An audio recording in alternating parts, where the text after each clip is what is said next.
মানিক মিয়া, আপনাদের সাথে আছি। সো আমার বাসা রংপুর বিভাগে। আজকে আমি আপনাদের সাথে একটা মাইক্রো ড্রাইভারের ঘটনা শেয়ার করতে যাচ্ছি। এই ঘটনাটি আমার সাথে শেয়ার করে আমার আঙ্কেল, যিনি আমার বাড়ির পাশে তার বাসা। তিনি আর কি মাইক্রো ড্রাইভার। তিনি প্রায় জাফলংয়ে যাইতো যাত্রী নিয়ে। সো এই ঘটনাটি জাফলংকে কেন্দ্র করে আর কি এই ঘটনাটি ঘটে। তো আমি বেশি কথা না বলে সরাসরি ঘটনায় যাচ্ছি। আজ থেকে প্রায় 10 বছর হবে। তখন জাফলং তো অতটা উন্নত ছিল না, হালকা উন্নত ছিল। তো সেই সময় তিনি প্রতিনিয়ত মানে কয়েকদিন পর তিনি ভাড়া হলে আর কি জাফলং যেত ভাড়া নিয়ে। তো সেদিন উনি রাত্রিকালীন সময় মানে দিনের বেলা বাইর হয়েছে, জাফলং যাইতে যাইতে প্রায় রাত অনেক হয়ে গেছে। যখন উনি ওইখান থেকে ওদের নামায় দেয় পরের দিন যখন সকালে নামায় দেয় আঙ্কেল গাড়ি থেকে মাইক্রো থেকে নামায় দেওয়ার পর মাইক্রো থেকে যাওয়ার সময় কিন্তু কয়েকজনে মানে ফুল মাইক্রো বাসটা ভর্তি লোকজন গেছিলো আর কি। তো আসার সময় তাদেরকে যখন নিয়ে আসবে কয়েকদিন ওইখানে ঘুরে, আঙ্কেলও ওইখানে থাকে, যাতে মানে ওনাকে ভাড়া করে নেওয়া হয়েছে এরকম করে যে ওনারা 2-1 দিন থাকবে ওখানে, আঙ্কেলও ওইখানে থাকবে, থাকার পরে তাদেরকে নিয়ে আসবে। তো সেদিন 2-1 দিন ঘোরার পর জাফলংয়ে পুরোপুরি ঘোরার পরে পাহাড় তো অনেক বড় বড়। তো এগুলো দেখে সবারই তো আনন্দ, অন্যরকম অনুভূতি। তো এই বিষয়গুলো দেখে সবাই অনেক খুশি যে অনেক সুন্দর একটা জায়গায় আসছি। তো যখন ওনারা ওইখান থেকে রওনা দেওয়ার পরে শুরু হয় তাদের সাথে অস্বাভাবিক ঘটনা। তো তারা যখন ওইখান থেকে রওনা দেওয়ার পর মানে জাফলংয়ের থেকে পাহাড় থেকে যখন নামতেছে গাড়িটা, হঠাৎ করে পাহাড়ের ঢালুর যে একটা অবস্থান থাকে, যে ঢালু থেকে নামার সময় গাড়ি স্পিডে নামে, সে সময় হঠাৎ করে গাড়িটা একদম বন্ধ হয়ে যায় এবং গাড়িটা এমতো অবস্থায় দাঁড়ায় যে গাড়ি থেকে হঠাৎ করে গাড়িটা, আমার ব্রেক নাই কিন্তু গাড়িটা দাঁড়িয়ে গেছে। ব্রেক ছাড়াই ওই জায়গায় গাড়ি দাঁড়ানো একেবারেই অসম্ভব, কারণ ওখানে দাঁড়ানোটা ব্রেক ধরলেও ব্রেক ছিঁড়ে যাওয়ার মতো সম্ভাবনা থাকে যদি হাইড্রোলিক যদি না ধরা হয়। তো এইভাবে বলে আঙ্কেল। তাকে বলা, আমি জিজ্ঞেস করলাম যে তারপর কি হয়।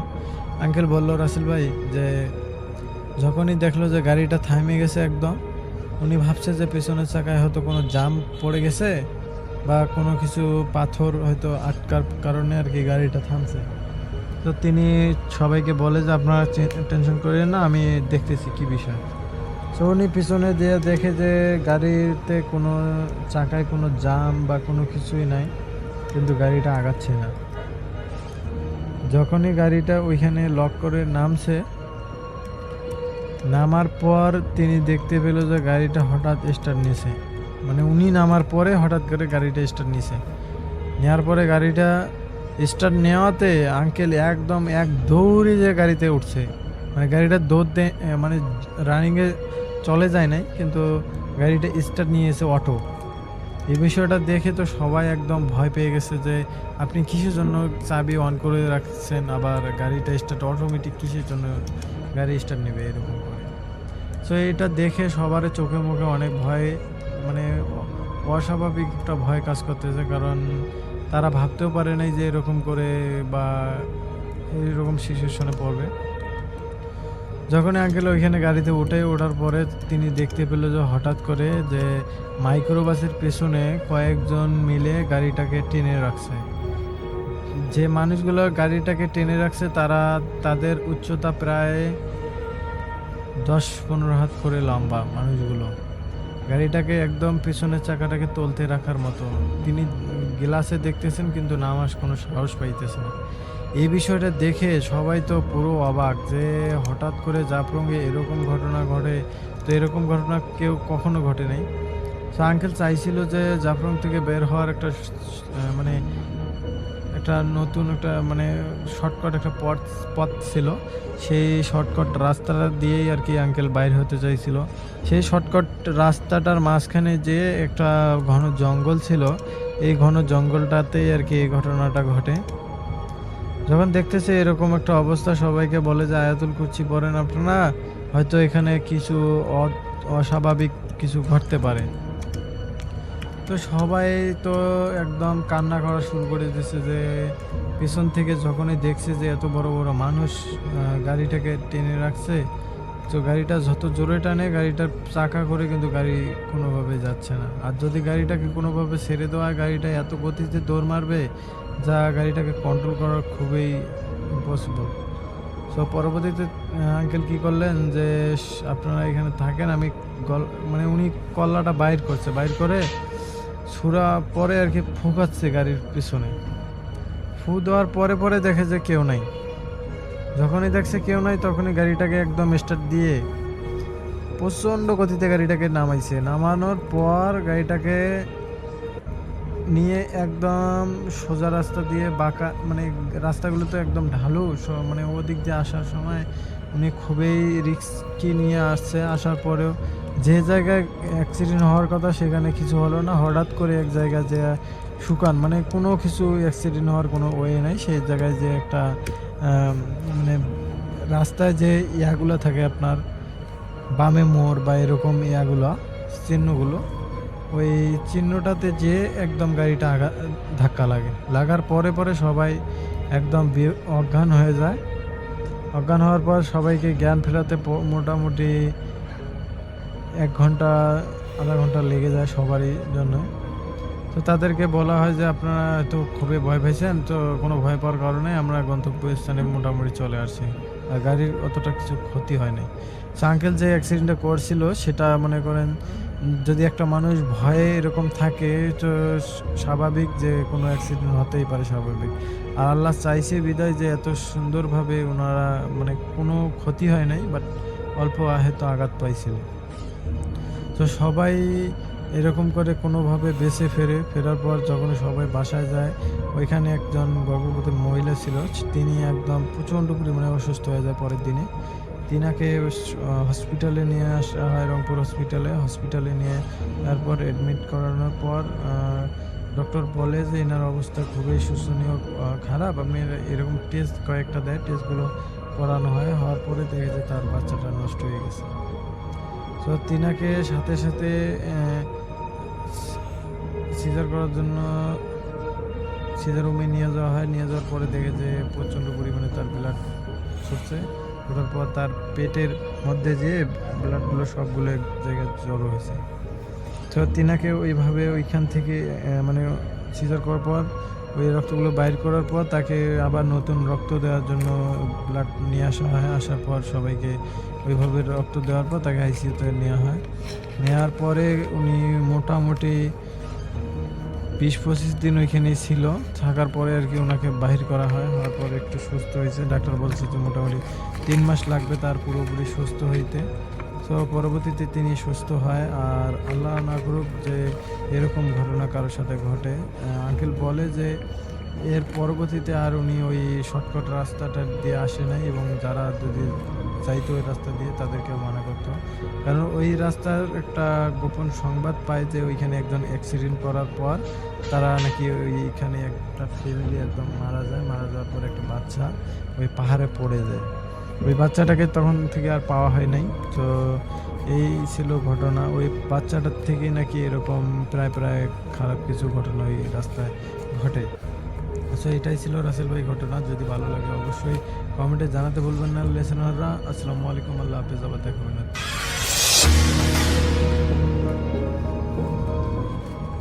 আশা করছি আজকের এপিসোড আপনাদের অনেক ভালো লাগবে। বেশি কথা না বলে সবার আগে চলে যাব আজকের প্রথম ঘটনায়। ঘটনা পাঠিয়েছেন তানভীর নিউটন অভি। যেভাবে লিখে পাঠিয়েছেন ঠিক সেভাবেই পড়ে শোনাচ্ছি।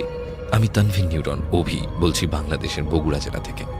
ঘটনাটি সংগ্রহ করেছি একজন প্রবীণ মানুষের থেকে, যার বয়স 75-এর কাছাকাছি, যিনি একসময় ঢাকায় বসবাস করত, কিন্তু পরবর্তীতে সবকিছু বিক্রি করে পশ্চিমবঙ্গের শিলিগুড়িতে বসবাস করেন।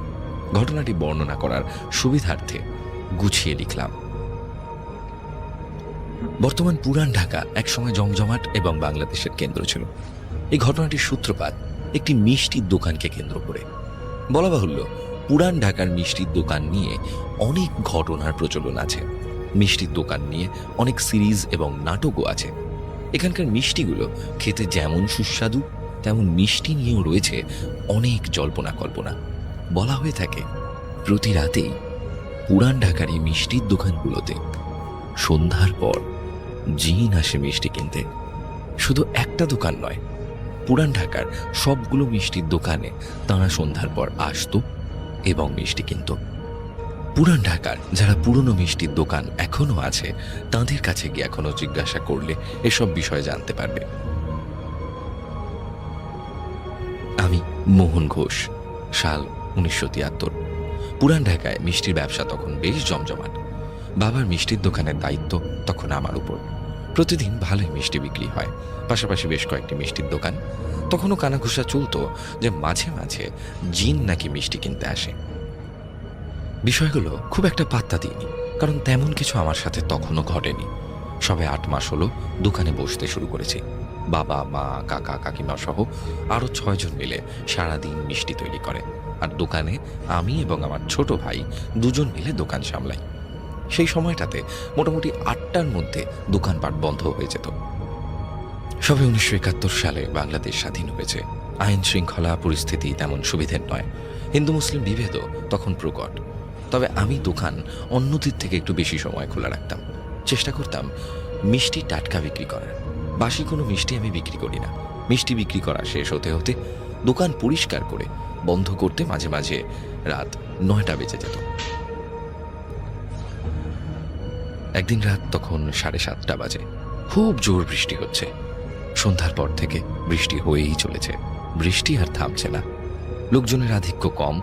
বৃষ্টির উপর একটু রাগই হচ্ছিল, কারণ মিষ্টি তখনও শেষ হয়নি। 6টা আইটেম মিষ্টি প্রায় 28 কেজির মতন অবশিষ্ট আছে। ছোট ভাই রমেশ বিকালেই বাড়ি চলে গেছে। বৃষ্টির কারণে ইলেকট্রিসিটিও নেই। হ্যারিকেন এবং হ্যাজাক লাইট জ্বালিয়ে সকালের পেপারে চোখ বোলাচ্ছি।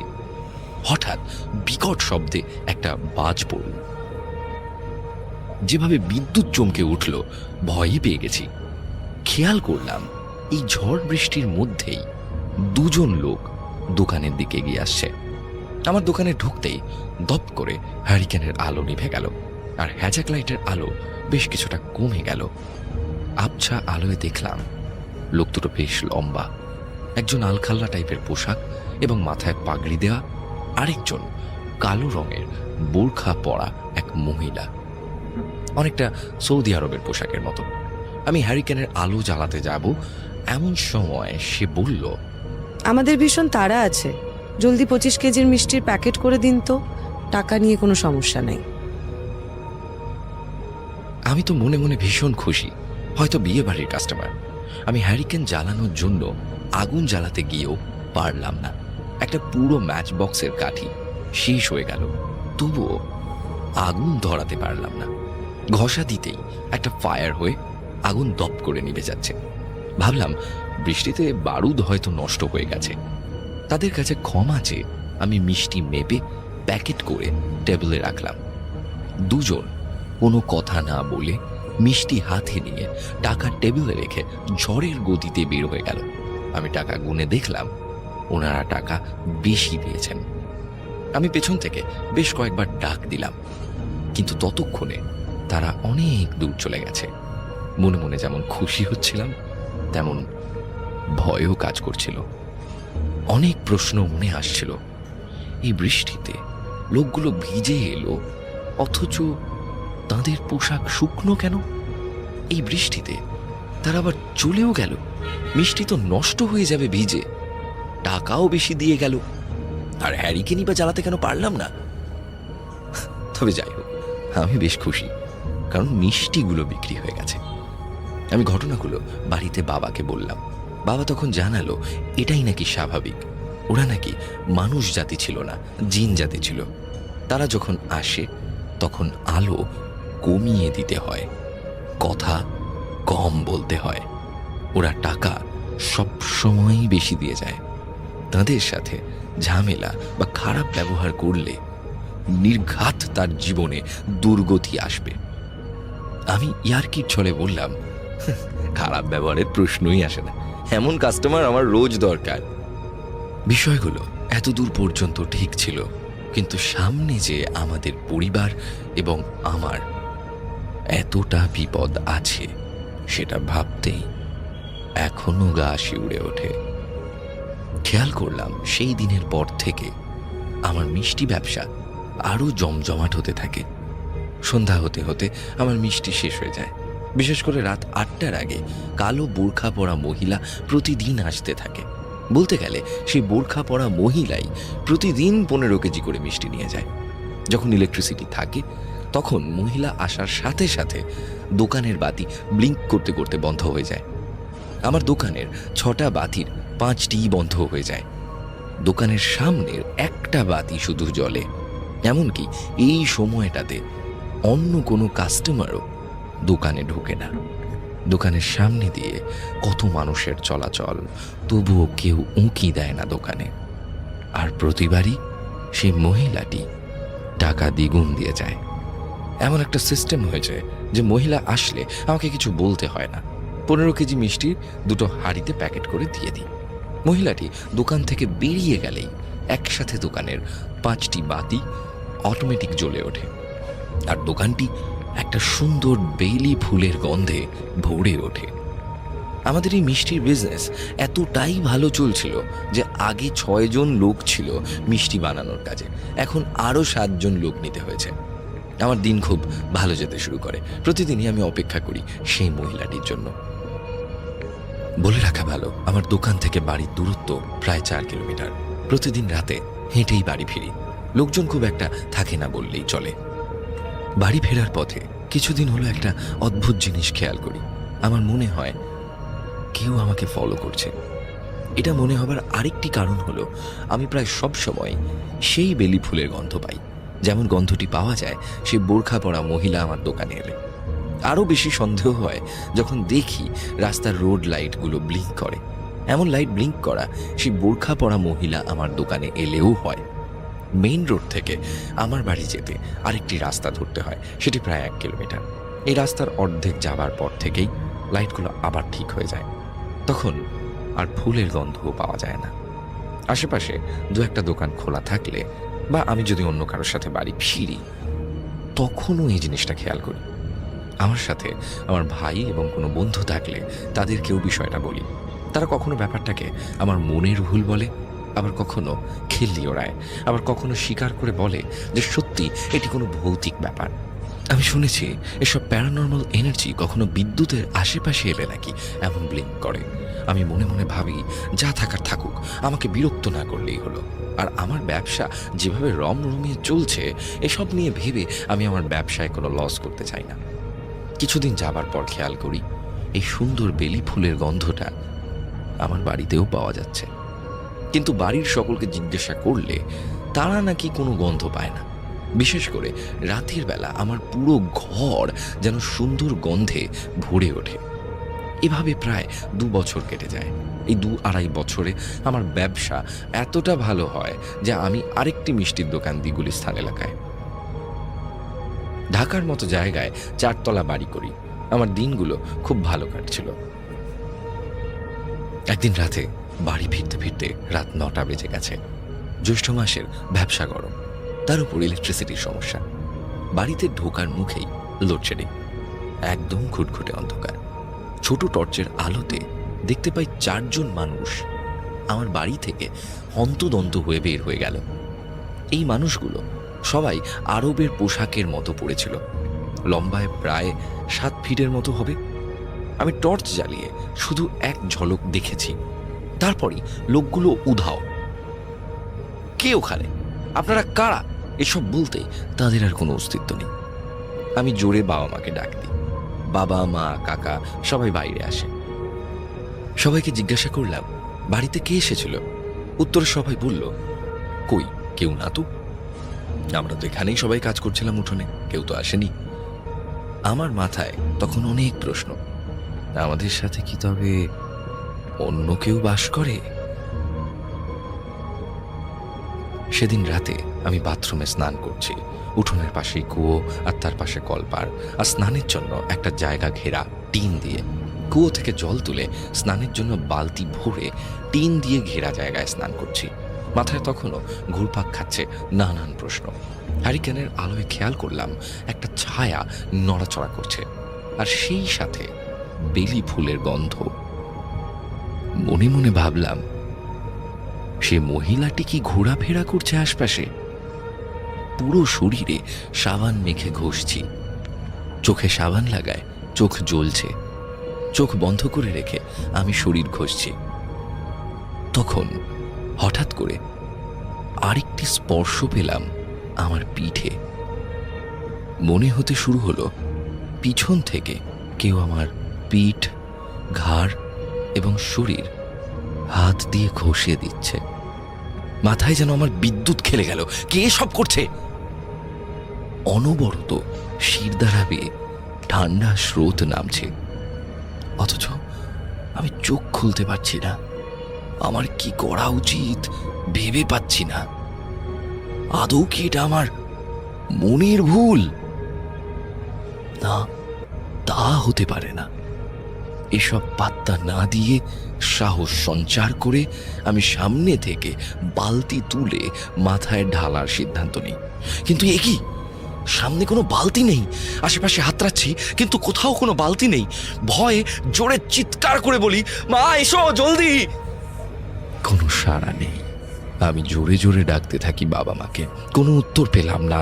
ভয়ে হৃৎপিণ্ডটা সজোরে ধাক্কা মারছে, যেন এক্ষুনি বুক ফেটে বেরিয়ে আসবে। মনে মনে প্রভু হনুমানজিকে ডেকে সর্বশক্তি দিয়ে চোখ খুলে মাকে ডাকলাম। মা ছুটে এলো। কি হয়েছে বাবা তোর? এত জোরে ডাকলি যে? এতবার করে ডাকলাম, শুনতে পাচ্ছ না? জল ঢালো তাড়াতাড়ি মাথায়, চোখে সাবান ঢুকে জ্বলছে। এই শুনে মা বলল, কই, আমরা তো উঠোনেই কাজ করছি, একবারই তো ডাকলি।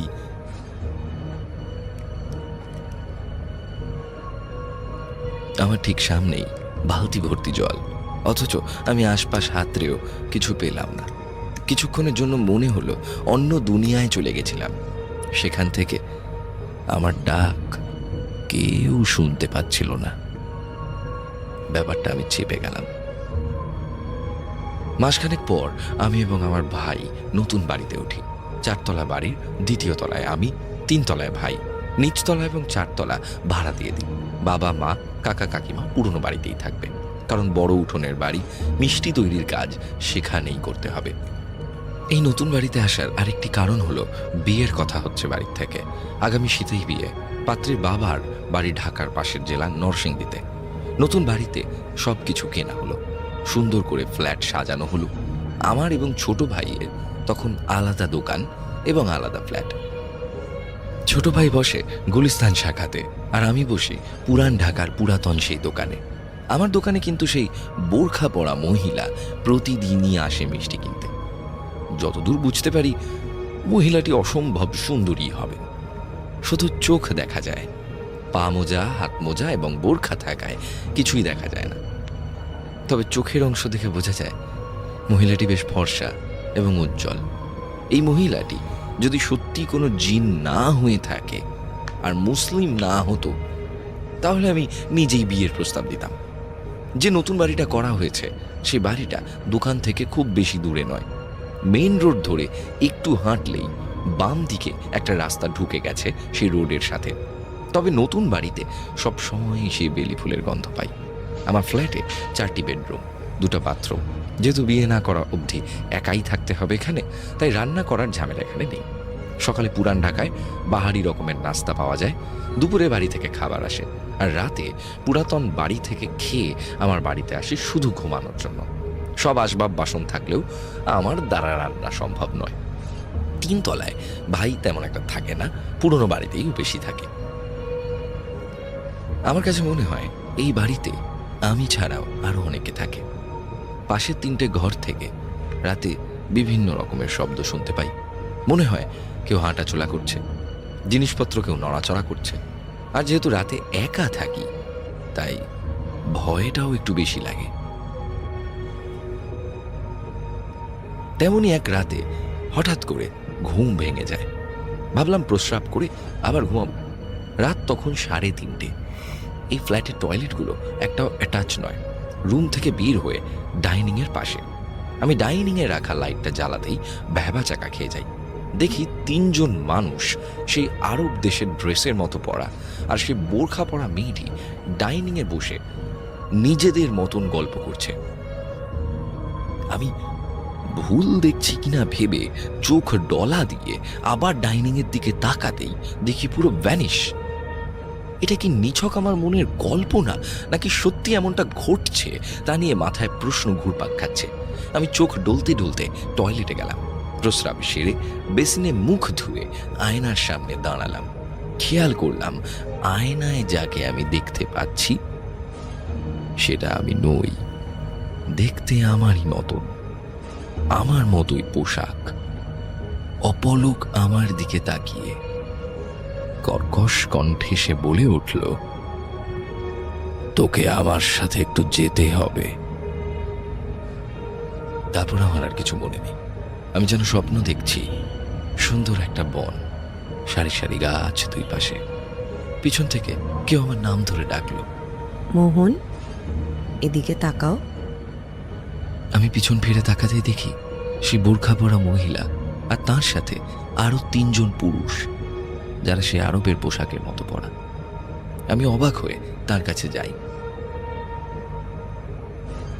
আমি উম্মে সালমা, তোমার প্রেমে পাগল। তোমার বাড়িতেই আমি, আমার 3 ভাই থাকি। তুমি অন্য কাউকে বিয়ে করতে পারবে না, আমাকেই বিয়ে করতে হবে। চলো আমার বাবার সাথে পরিচয় করিয়ে দিই। এই বলে মেয়েটি আমার হাত ধরে। আমি জঙ্গল থেকে হঠাৎ করেই আমার পরিচিত জায়গায় চলে আসি। আমি, সেই মহিলা ও 3 ভাই একটা বাড়িতে ঢুকি। এই বাড়িটি আমার খুব পরিচিত, আমার পুরাতন বাড়ির রাস্তায়। আমার পুরাতন বাড়ি থেকে 400 মিটার দূরে, কিন্তু সেখানে আমি রাস্তায় কোনো মানুষ দেখতে পাই না। আমি বাড়ির ভিতরে ঢুকি। এই বাড়িটি আমাদের মহল্লার সবচেয়ে রাজকীয় বাড়ি। বাড়ির মালিক অনেক টাকা পয়সার মালিক, আমেরিকাতে থাকে। 2-4 বছর পর পর বাংলাদেশ এলে এখানে থাকে। বাড়িতে 2 জন কেয়ারটেকার থাকে, তারাই এই বাড়ির দেখাশোনার কাজ করে। আমরা বাড়িতে ঢুকলাম। বিশাল বড় বাড়ি। এই প্রথম এই বাড়িতে আমি ঢুকলাম। আমাকে একটি রুমে নিয়ে যাওয়া হলো। সম্ভবত এটাই ড্রয়িং রুম। রুমের চারপাশে সোফা, একটা স্পেশাল সোফা। সেখানে একজন বয়স্ক মানুষ বসে আছে।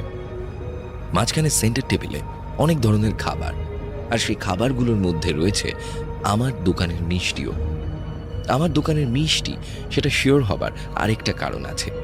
গতকালই একটা নতুন ধরনের মিষ্টি বানানো শুরু হয়েছে, যে মিষ্টিটা এই এলাকাতে আমার বাবাই প্রথম বানিয়েছে। বয়স্ক লোকটি হঠাৎ কথা বলতে শুরু করলো, এবং উনি যা জানায় তার সারমর্ম হলো এই। তিনি তার মেয়েকে নিয়ে আমার দোকানে গেছিলেন মিষ্টি কিনতে। সেখানে তার মেয়ের আমায় খুব পছন্দ হয়। তারপর থেকে মেয়েটি নাকি সবসময় আমার সাথেই থেকেছে। আমার ব্যবসা যেন ভালো হয় সেজন্য প্রতিদিন মিষ্টি কিনেছে। আমার ব্যবসা ভালো করার জন্য মানুষকে বিভ্রান্তিতে ফেলে আমার দোকানে মিষ্টি কিনতে পাঠিয়েছে। যাদেরই মিষ্টির প্রয়োজন হয়েছে তাদের ছলে বলে কৌশলে আমার দোকানে নিয়ে গেছে। সেই মহিলা এবং তার 3 ভাই এগুলি করেছে। ভালোই চলছিল সবকিছু, কিন্তু আমার বিয়ের খবর শুনতে পেয়ে তাঁরা চিন্তিত। এখন তার বাবা আমাকে আদেশ করেন যেন আমি বিয়ে না করি, আমি যেন তাঁর মেয়েকে বিয়ে করি, নয়তো আমার ধ্বংস অনিবার্য। অতঃপর সেদিনই মুসলিম রীতি অনুযায়ী তারা আমাকে এবং সেই মহিলাকে বিয়ে দেয়। আর এই বিয়ের পর আমি সেই মহিলার চেহারা দেখতে পাই। এত সুন্দরী কাউকে আমি জীবনে প্রথম দেখলাম। মহিলা বললে ভুল হবে, বয়স মনে হয়েছে প্রায় 20-র মতো। এমনকি সেই মেয়েটির সাথে আমার বাসরও হয়। বাসর রাতে মেয়েটি আমাকে একটি আংটি পরিয়ে দেয়। আসলে এই সময়গুলোতে আমার কোনো রকম তেমন হুঁশ নেই। আমাকে যা বলা হচ্ছে আমি তাই করছি, বাধ্য ছেলের মতো। আমার কাছে এটা স্বপ্ন বলে মনে হয়েছে।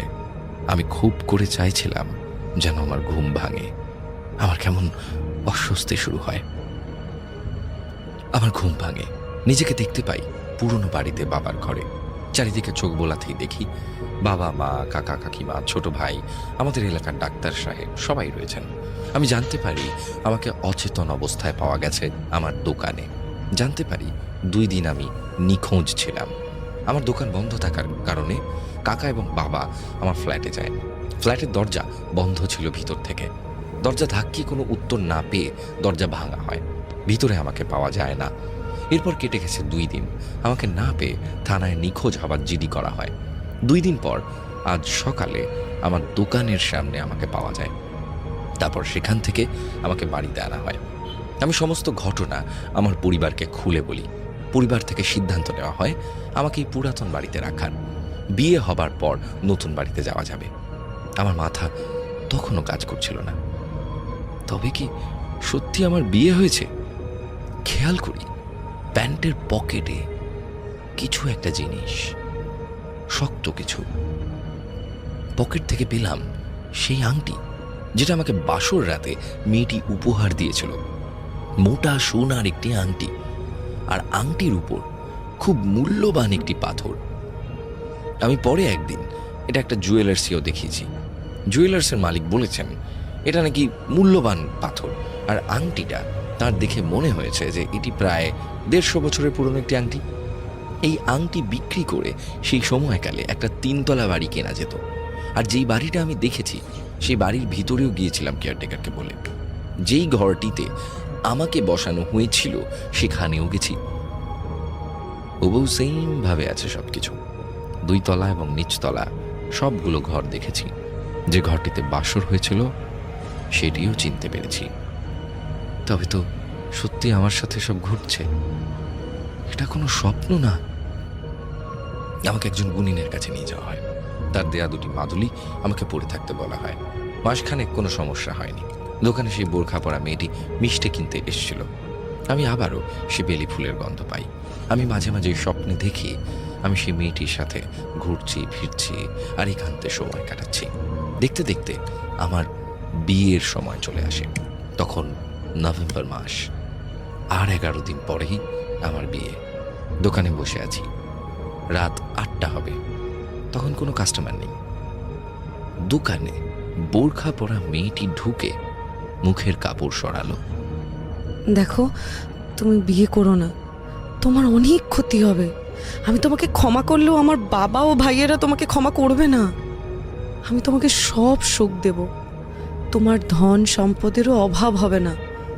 আমার পেটে তোমার বাচ্চা, তুমি দয়া করে বিয়ে করো না। দেখো, তুমি আমায় মাফ করো, আমি আমার সিদ্ধান্তে অনড়। এই কথা বলতেই মেয়েটি কেঁদে বেরিয়ে গেল। এ পর্যন্ত তবুও সব ঠিক ছিল। আমার বিয়ের দিনের ঘটনা। সেদিন প্রচণ্ড জোরে ভূমিকম্প হয়েছে। ভূমিকম্পে আমার বাড়িটা বেশ ক্ষতিগ্রস্ত হয়। বাড়ির এক পাশ অনেকটা দেবে গিয়ে বাড়ির মাঝ বরাবর বড় ফাটল ধরে। আমার আশেপাশের বাড়ির কোনো ক্ষয়ক্ষতি হয়নি, কিন্তু আমার বাড়িটা ঝুঁকিপূর্ণ হওয়ায় আমার বাড়ির ডান এবং বাম পাশের মানুষদের নিরাপদে সরে যাবার কথা বলা হয়। সরকার থেকে বাড়িটি ঝুঁকিপূর্ণ বিবেচনায় ভেঙে ফেলার নির্দেশ দেওয়া হয়। বিয়ে হলো আর আমার ক্ষতিও শুরু হলো।